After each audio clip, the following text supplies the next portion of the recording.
Hello everyone, एक बार फिर से स्वागत है आपका हमारे YouTube channel devoted for civil services में। तो हम लोग मॉनेटरी पॉलिसी के जो उपकरण हैं उसको आगे कंटिन्यू कर रहे थे। उसमें हमने 2 उपकरण पढ़ा दिए थे, एक तो SLR पढ़ा दिया था और उससे पहले पढ़ाया था CRR। तो आज उसी का तीसरा उपकरण है जिसे कहते हैं OMO। OMO यानी कि open market operation. Open market operation जिसको कि हिंदी में कहते हैं खुली बाजार की प्रक्रिया। ठीक है, तो इसको आज पढ़ते हैं। देखिए, हमने क्या बताया था कि आरबीआई सरकार द्वारा दी गई प्रतिभूतियों को किसको बेचती है? बैंक्स को बेचती है। जो गवर्नमेंट ऑफ इंडिया प्रतिभूति देती है आरबीआई को, वो किसको बेचती है? बैंक्स को बेचती है। मैंने ऐसा आपको कल बताया था।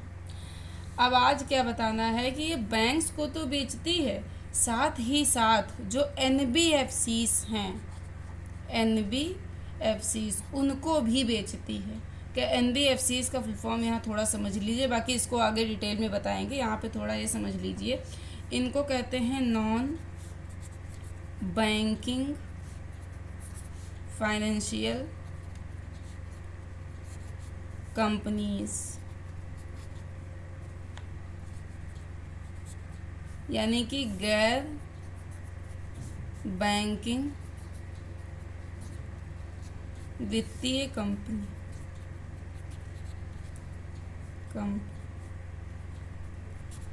जैसे इसका एग्जांपल दे देते हैं तो मुझे लगता है कि ज़्यादा क्लियरिटी आएगी। जैसे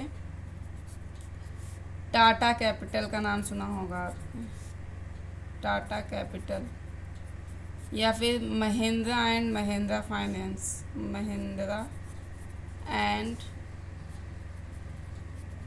महिंद्रा फाइनेंस। ठीक है, ये इसमें कहलाती हैं। तो ये क्या करती हैं? ये भी जो हैं टाटा कैपिटल्स है, महिंद्रा एंड महिंद्रा फाइनेंस है, मुथूट कैपिटल है, या सॉरी मुथूट फाइनेंस है। तो ये सारी कंपनियां क्या करती हैं कि ये NBFCs हैं सारी कंपनियां, यानी कि गैर बैंकिंग वित्तीय कंपनियां हैं। ठीक है, ये भी क्या करती हैं कि ऋण देती हैं, लेकिन ये क्या है? बैंक्स नहीं हैं। जैसे SBI है, इस तरीके से ये क्या है? ये बैंक्स नहीं है, लेकिन क्या करती हैं? ऋण देती हैं। ठीक है, आप इनके पास जा कर के खाता नहीं खुलवा सकते हैं। ये जो हैं, ये सभी जितनी भी NBFCs होती हैं, आप इनके पास जा कर के क्या नहीं कर सकते हैं? खाता नहीं खुलवा सकते हैं। ठीक है, NBFCs भी चाहे तो प्रतिभूतियां खरीद सकती हैं। ये लोग भी चाहें तो क्या कर सकते हैं? जो गवर्नमेंट सिक्योरिटीज़ हैं, जिनको कि सरकारी प्रतिभूतियां कहते हैं, वो ये क्या करती हैं? खरीद सकती हैं। ठीक है, वो भी क्या कर सकते हैं? खरीद सकती हैं, लेकिन इनको SLR मेंटेन करने की ज़रूरत नहीं होती है। मैंने बताया था कि बैंकों के लिए SLR CRR मेंटेन करना ज़रूरत होता है, लेकिन इनके लिए जो NBFCs होती हैं, इनके लिए SLR को मेंटेन करना ज़रूरी नहीं होता। कोई ज़रूरी नहीं कि ये SLR को क्या करें? SLR को मेंटेन करें, कोई इसकी ज़रूरत नहीं होती है। इनकी अगर इच्छा है तो खरीदें, और अगर इनकी इच्छा नहीं है तो ना खरीदें। लेकिन क्या होता है? बैंकों को SLR मेंटेन करना अनिवार्य होता है। इनकी अगर इच्छा है तो चाहे तो गवर्नमेंट सिक्योरिटीज़ खरीदे, और नहीं इच्छा है तो मत खरीदें। कोई ज़रूरी नहीं है कि अनिवार्य नहीं है कि खरीदें। ठीक है, क्यों? क्योंकि इनको SLR नहीं मेंटेन करना। SLR तो एक बैंक की कुल जमा राशि का मात्र कितना होता है? कल बताया था हमने, कितने % होता है? याद आ जाना चाहिए आप लोग को, माइंड में क्लिक करना चाहिए। 18% होता है। ठीक है, तो SLR मेंटेन करने के लिए बैंक जो प्रतिभूति खरीदती है, उससे सभी खर्चे सरकार के पूरे नहीं होते हैं। जो सरकार के खर्चे होते हैं केवल उसी से पूरे नहीं होते हैं, गवर्नमेंट सिक्योरिटीज़ के ही माध्यम से पूरे नहीं हो जाते। तो सरकार फिर करती क्या है? और ऋण लेती है, और ज़्यादा क्या करती है? उसे और ज़्यादा पैसे की आवश्यकता होती है, तो वो क्या करती है? और ज़्यादा ऋण लेती है। तो जब SLR के माध्यम से जितनी प्रतिभूतियां बैंकों को खरीदनी होती हैं, बैंक खरीद चुकी होती हैं, एसएलआर के माध्यम से बैंक्स को जितनी भी प्रतिभूतियां खरीदनी होती हैं वो क्या करती हैं, खरीद चुकी होती हैं। तो फिर एसएलआर और इससे अबव, यानी कि एसएलआर या फिर और इससे ऊपर, कहने का मतलब एसएलआर से अतिरिक्त और जो प्रतिभूतियां बेची जाती हैं, जो बैंक खरीदती हैं, वो खुली बाजार की प्रक्रिया कहलाती है। आपको समझ में आया होगा, फिर से सुन लीजिए। देखिए, एसएलआर से ऊपर जाके, एसएलआर को हटा करके उससे अतिरिक्त जो भी बैंक प्रतिभूतियां गवर्नमेंट सिक्योरिटीज खरीदती हैं, एसएलआर को हटा करके, देखिए एसएलआर में जितनी खरीदी प्रतिभूतियां उतनी खरीदी, उसको छोड़ दीजिए, उसको मेंटेन करने के लिए। उसके अलावा जो प्रतिभूतियां सरकार बेचती है या सरकार ऋण के रूप में लेती है, गवर्नमेंट सिक्योरिटीज देती है, उसे हम क्या कहते हैं। और इसको कौन खरीदता है, बैंक कौन खरीदता है, मैंने बताया, पहले बताया है। गवर्नमेंट सिक्योरिटीज को कौन खरीदता है, बैंक खरीदता है। गवर्नमेंट सिक्योरिटीज़ को बैंक खरीदती, तो इसे क्या कहते हैं, एसएलआर के जो अलावा खरीदी बेची जाती हैं, तो इन्हें कहते हैं ओएमओ, खुली बाजार की प्रक्रिया। अब होता क्या है कि प्रतिभूतियां ऑनलाइन ही खरीदी बेची जाती हैं, ठीक है। इसके लिए एक ऐप है, बता देते, ई कुबेर, ये एक ऐप है। इसी के माध्यम से प्रतिभूतियां जो हैं खरीदी बेची जाती हैं। ये एक तरीके से प्लेटफॉर्म है, मतलब ई कुबेर, और प्रतिभूतियों को खरीदने और बेचने की, इसी पे क्या होती है, खरीद बिक्री होती है। जब भी जैसे आरबीआई को या किसी अन्य बैंक को खरीदनी होती है गवर्नमेंट सिक्योरिटीज़, तो वो क्या करती है, ई कुबेर ऐप पर जा करके ये सारी प्रक्रिया कर सकती हैं, ये सारी प्रक्रिया वो कर सकती हैं। तो आरबीआई उन प्रतिभूतियों को बेचती है, बैंकों और वित्तीय संस्थानों को ये प्रतिभूतियां बिल और बॉन्ड दोनों ही रूपों में होती हैं।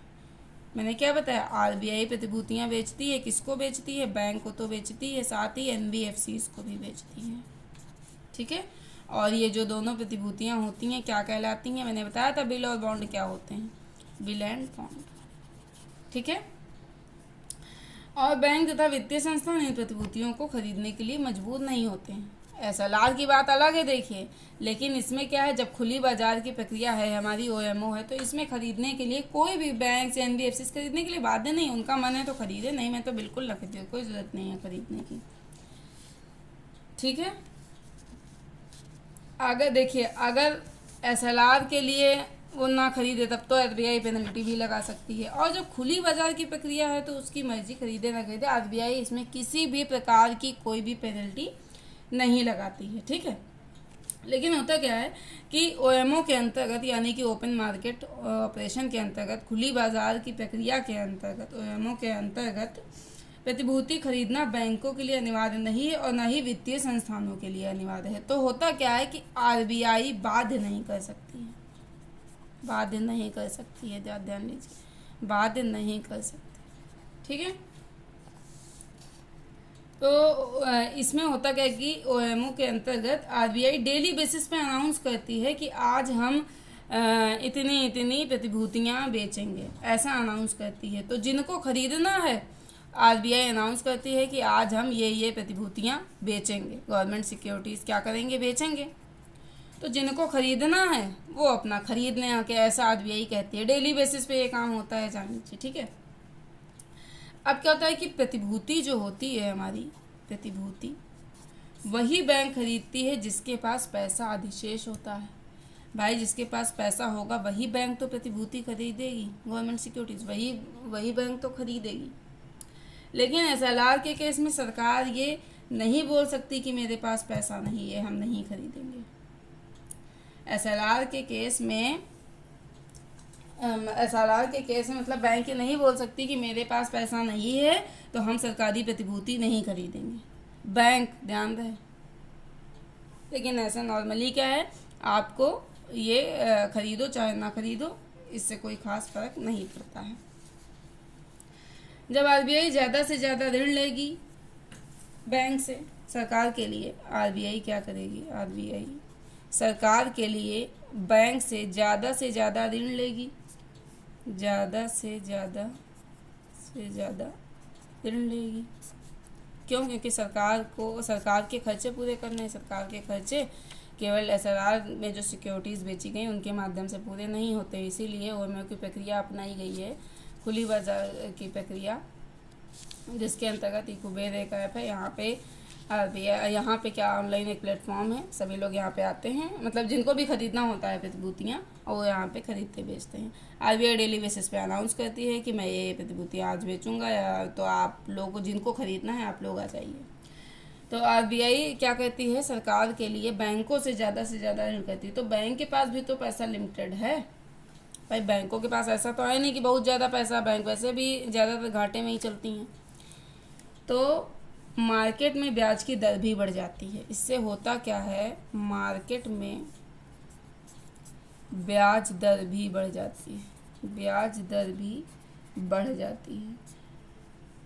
और जब मार्केट में ब्याज दर बढ़ जाएगी तो क्या होगा, पब्लिक और जो इन्वेस्टर्स होते हैं, जनता और जो निवेशक होते हैं, निवेशक, उनके लिए भी क्या बढ़ जाएगा, ब्याज दर उनके लिए भी भाई बढ़ जाएगा।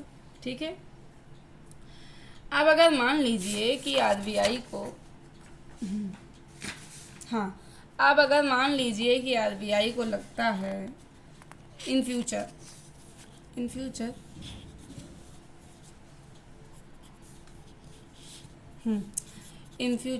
आरबीआई को लगता है कि बैंकों के पास पैसे की कमी है, बैंकों के पास पैसे की कमी है और बैंक धंधा नहीं कर पा रहे हैं, और बैंक धंधा क्या नहीं कर पा रहे हैं, और ब्याज की दर कम होनी चाहिए। तो आरबीआई उन प्रतिभूतियों के परिपक्व होने से पहले ही, फिर से सुन लीजिए, भविष्य में अगर आरबीआई को लगता है कि बैंकों के पास पैसे की कमी है, वो धंधा नहीं कर पा रहे हैं, ब्याज दर कम होनी चाहिए, तो क्या करेगी आरबीआई, उन प्रतिभूतियां जो गवर्नमेंट सिक्योरिटीज़ उसने बेच रखी थी, उन गवर्नमेंट सिक्योरिटीज़ के परिपक्व होने के पहले, मैंने परिपक्व का टाइम पीरियड पढ़ाया भी था आपको, परिपक्व होने के पहले ही क्या करेगी, बैंकों से वापस खरीदना चालू कर देगी। कौन, आरबीआई वापस से कहेगी अब आप हमको गवर्नमेंट सिक्योरिटीज़ मतलब दे दीजिए, और बैंकों को उनका पैसा भी वापस कर देगी जो भी उसने लिया होगा।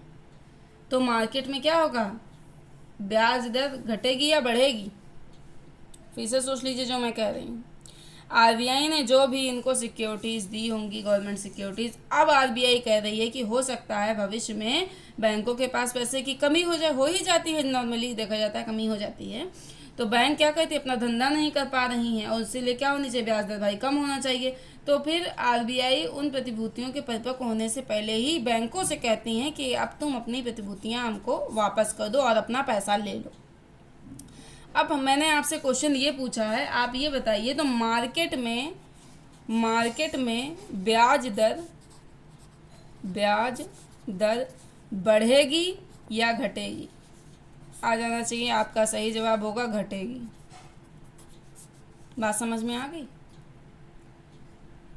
अगर एक लाइन में कोई आपसे पूछे ओएमओ क्या है, नॉर्मली कोई पूछे, एक बार इतना जान लीजिए, जो मैं ये वीडियोस बना रही हूँ, इकोनॉमिक्स एक ऐसा विषय है आपकी डेली लाइफ में भी काम आता है। आपको पता होनी चाहिए कि चीज़ें कैसे हैं, क्या हैं। तो इसे अगर जो लोग मतलब ना भी तैयारी कर रहे हों, उनको भी अगर ये पढ़ें, मतलब अगर ये जाने समझें, पढ़ना तो नहीं करेंगे, लेकिन अगर ये जाने समझें कैसे क्या होता है तो उनके लिए भी फ़ायदेमंद होगा। ठीक है, और कॉम्पिटिटर्स के लिए तो है ही फ़ायदेमंद। खैर, अगर कोई आपसे पूछे कि ओएमओ क्या है, तो आप एक लाइन में जवाब देंगे, सरकारी प्रतिभूतियों को बेचने और वापस खरीदने की प्रक्रिया है। या एक लाइन कह सकते हैं, बेचने और खरीदने की प्रक्रिया। क्या, ओएमओ, यानी कि ओपन मार्केट ऑपरेशन। ठीक है, खुली बाजार की प्रक्रिया। अब अच्छा ये बताइए, थोड़ा सा क्वेश्चन है मेरा एक, आप लोग ध्यान से सुनिए। जब अर्थव्यवस्था का एक्सपेंशन करना होगा, जब मान के चलो हमको इकोनॉमी का अपने क्या करना होगा, एक्सपेंशन करना होगा, ब्याज दरों में कटौती करके उपभोग को बढ़ाना होगा। ब्याज दरों में एक्सपेंशन करना होगा, ब्याज दरों में कटौती करके उपभोग को बढ़ाना होगा, निवेश को भी बढ़ाना होगा। तो इससे अर्थव्यवस्था का प्रसार होगा। बिल्कुल, सुनिए, जब आरबीआई प्रसारणवादी खुली बाजार की प्रक्रिया अपनाती है, जब आरबीआई प्रसारणवादी खुली बाजार की प्रक्रिया को अपनाती है तो आरबीआई करेगी क्या? मैंने क्या बताया, जब मान के चलो कि अर्थव्यवस्था का एक्सपेंशन करना होगा, ठीक है, ब्याज दरों में कटौती करके उपभोग को बढ़ाना होगा, निवेश को बढ़ाना होगा, तो इससे अर्थव्यवस्था का प्रसार होगा, ठीक है। तो जब आरबीआई प्रसारणवादी खुली बाजार की प्रक्रिया अपनाती है तो आरबीआई क्या करेगी? आरबीआई क्या करेगी? क्या करेगी? प्रतिभूतियां खरीदेगी और वापस बेचेगी। प्रतिभूतियां क्या करेगी? खरीदेगी और बेचेगी, खरीदेगी और बेचेगी। तो जब आरबीआई ज़्यादा से ज़्यादा सिक्योरिटीज़ को सेल करती है, यानी कि गवर्नमेंट सिक्योरिटीज़ को क्या करती है? सेल करती है, और यह करके बैंकों से बोरो कर रही है, ठीक है, तो ब्याज दर बढ़ जाएगी। इससे पब्लिक कम कंज्यूम करेगी, ब्याज दर क्या होगी? फिर बढ़ जाएगी, और इससे जो पब्लिक होगी वो कम कंज्यूम करेगी, ठीक है।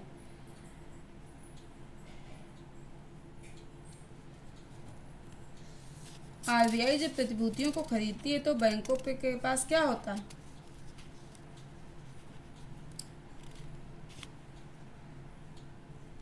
आरबीआई जब प्रतिभूतियों को बेचने मतलब खरीद कर बेचने या बेच कर खरीदती है, जो भी करती है, तो उसके पास होता क्या है कि बैंकों के पास में पैसा ज़्यादा चला जाता है। भाई पहले आरबीआई ने खरीदा प्रतिभूतियों को, फिर क्या कर रही है? बेच रही है परिपक्व होने के पहले ही। तो इससे हो क्या रहा है कि बैंकों के पास में पैसा ज़्यादा हो जाता है, बैंकों के पास में मतलब पैसा ज़्यादा छूट जाता है। तो इससे क्या होगा कि लोगों को ऋण आसानी से मिल पाएगा, वो भी कम ब्याज दर पर, ठीक है। और फिर जब आरबीआई गवर्नमेंट सिक्योरिटीज़ को खरीदती है, जब आरबीआई गवर्नमेंट सिक्योरिटीज़ को फिर से खरीद रही है, तो उससे क्या होगा? जब खरीद रही है तो पैसा किसको देगी? सरकार को देगी। सरकार उससे क्या करेगी? कल्याणकारी योजनाओं के लिए पैसा होगा सरकार के पास में। फिर क्या होगा? जो कल्याणकारी योजनाएं हैं, कल्याणकारी योजनाएं उनके पास पैसा, उनके लिए पैसा जाएगा। तो केवल कल्याणकारी योजना करेगी तो मार्केट में क्या होगा? ब्याज की दर बढ़ जाएगी और लोगों के पास पैसा भी चला जाएगा, ठीक है। तो जब तक निवेश और उत्पादन नहीं होगा तब तक अर्थव्यवस्था का विस्तार कैसे होगा? निवेशक को भी तो सस्ते में ऋण मिलना चाहिए, तभी तो मतलब निवेशक आएगा कोई निवेश करने, ऐसे कैसे कोई निवेश करेगा? तो मान लीजिए सरकार ने मनरेगा ला दिया, ठीक है, कल्याणकारी योजना का मान के चलो सरकार ने मनरेगा ला दिया, इसको एग्जाम्पल से समझिए, ज़्यादा बेहतर समझ में आएगा। मनरेगा ला दिया, पैसा मार्केट में पंप कर दिया, खूब ढेर सारा पैसा लोगों के हाथों में आ गया। उससे क्या होगा बताइए? लोग उपभोग करने लगेंगे, ठीक है। निवेशक के पास भी तो पैसा होना चाहिए निवेश करने के लिए, ताकि वो उत्पादन कर सके। तो अर्थव्यवस्था का विस्तार केवल उपभोग से नहीं होता है। आप उपभोग करना चाह रहे हैं और उत्पादन होगा ही नहीं, वस्तुएं और सेवाएं तो महंगी फिर होती चली जाएंगी। तो फिर इससे क्या होगा? आपको ब्याज दर भी आपकी सस्ती होनी चाहिए, ताकि निवेश करने के लिए निवेशक जो है सस्ती ब्याज दर पर पैसा ले सकें। बात समझ में आई? इसीलिए आरबीआई क्या करती है? प्रतिभूतियों को खरीदने और बेचने का काम करती है, ठीक है, खरीदने और बेचने का काम करती है। आई होप आप लोगों को ये टॉपिक समझ में आया होगा। देखिए,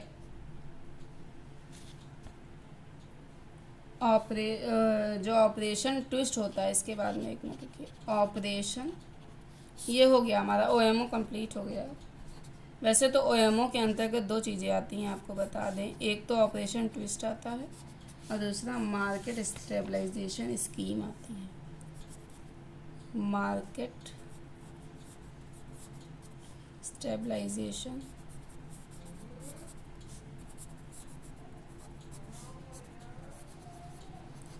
स्कीम आती है। तो ये चीज़ जो है उसमें पढ़ाएंगे हम आगे इसी में पढ़ाएंगे। और ये ऑपरेशन ट्विस्ट थोड़ा सा, इसे अभी समझ लीजिए फटाफट, फिर आगे बढ़ते हैं। तो मान के चलो बैंकिंग सिस्टम में पैसा कम है, ऑपरेशन ट्विस्ट बता रहे हैं। तो मान के चलो बैंकिंग सिस्टम में क्या है, पैसा कम है भाई, ठीक है। सरकार को लेकिन पैसा चाहिए, तो सरकार ज़्यादा ब्याज दर पर ऋण ले लेती है। सरकार क्या करती है, ज़्यादा ब्याज दर पर ऋण ले लेती है। मान के चलो 10 साल के उसने ऋण ले लिया, 10 साल के लिए, ठीक है, 10 साल के लिए। तो माना 4 साल बाद बैंकों के पास पैसा पर्याप्त हो जाए, 10 साल के लिए उसने ले लिया, फिर मान के चलो कि 4 साल बाद बैंकों के पास पैसा पर्याप्त हो जाए, तो सरकार को समस्या होगी। सरकार को लगेगा कि हमने तो महंगे में ऋण ले लिया भाई, और मुझे इसे अगले 6 सालों तक चुकाना है, क्योंकि 4 साल बीत चुके हैं और इसे भरना भी है। तो बैंक्स की प्रॉब्लम क्या है कि पब्लिक को 8% से नीचे ऋण कैसे मतलब दे देगी जितने में सरकार को दिया है उससे नीचे कैसे ऋण दे देगी। तो पब्लिक तो होता क्या है कि क्योंकि सरकार को इतने में ऋण दिया है, तो ऋण क्या होता है, एक बेंचमार्क की तरह बन जाता है कि भाई जितने में हमने सरकार को दिया है उससे नीचे हम पब्लिक को नहीं दे सकते, जितने में सरकार को दिया है उतने में ही उसको देना होगा। तो फिर आरबीआई क्या करती है, ऑपरेशन ट्विस्ट की पूरी प्रक्रिया को मतलब ये जो हमने प्रक्रिया अपनाई है ऑपरेशन ट्विस्ट वाली, ये हमने वहाँ से ली है, क्या कर अमेरिका से ली है। ये पूरी प्रक्रिया हमने अमेरिका सिस्टम से बोरो की है। तो ऑपरेशन ट्विस्ट में आरबीआई बैंकों से कहेगी कि ये जो प्रतिभूति है जिसकी मैच्योरिटी टाइम पीरियड की अवधि अभी 10 वर्ष की है, जैसा कि मैंने भी आपको बताया, जिसको अभी सिर्फ 4 वर्ष ही हुए हैं, तुम इसको वापस कर दो और हम वापस इसको खरीदना चाहते हैं और तुम अपना पैसा ले जाओ। तो आरबीआई इन प्रतिभूतियों को समय से पहले ही वापस कर देगी, बैंकों को उनका पैसा दे देगी। फिर आरबीआई, क्योंकि अभी तो बैंकों के पास पैसा ज़्यादा है, उन्हीं बैंकों को नई प्रतिभूतियां बेचेगी और कहेगी वो पैसा वापस दो ऋण के रूप में जो अभी अभी मैंने तुमको दिया है, अभी अभी मैंने तुमको जो दिया था। इन प्रतिभूतियों को खरीद कर, जिनकी परिपक्वता अवधि अभी 10 साल की थी, कितने साल की थी, 10 साल की थी, अब ऐसा करो ये नई प्रतिभूतियां तुम खरीदो और वही पैसा मुझको ऋण के रूप में तुम कम ब्याज दर पर वापस कर दो, क्योंकि अभी तुम्हारे पास पैसा ज़्यादा है, ब्याज की दर कम होनी चाहिए भाई, ब्याज की दर अभी कम होनी चाहिए ना, वरना पब्लिक को कैसे पैसा दे पाएगी। तो यही क्या है, हमारा ऑपरेशन ट्विस्ट है। इससे होगा क्या कि एक तो सरकार के लिए भी ब्याज दर कम होगा और दूसरा पब्लिक को ऋण भी आगे क्या हो पाएगा, सस्ते में मिल पाएगा। बात समझ में आई? एक बार मैंने जो बताया है इसको फिर से प्लीज़ बैक करके देखिएगा अगर ना समझ में, क्योंकि मैंने कुछ भी इसमें इतना कोई क्रिटिकल नहीं बताया, बहुत आसान सी लैंग्वेज में बिल्कुल सही, बिल्कुल मतलब आसानी तरीके से बता दिया। प्लीज़ आप इसे बैक करके देखिएगा, अगर ना समझ में आए तो बार बार देखिएगा, फिर भी नहीं समझ में आए तो कमेंट सेक्शन में कमेंट कर दीजिएगा। तो आज के लिए इतना ही रखते हैं। Please like share and subscribe कर दीजिएगा और अच्छे से पढ़िए, खुश रहिए, स्वस्थ रहिए। नमस्ते।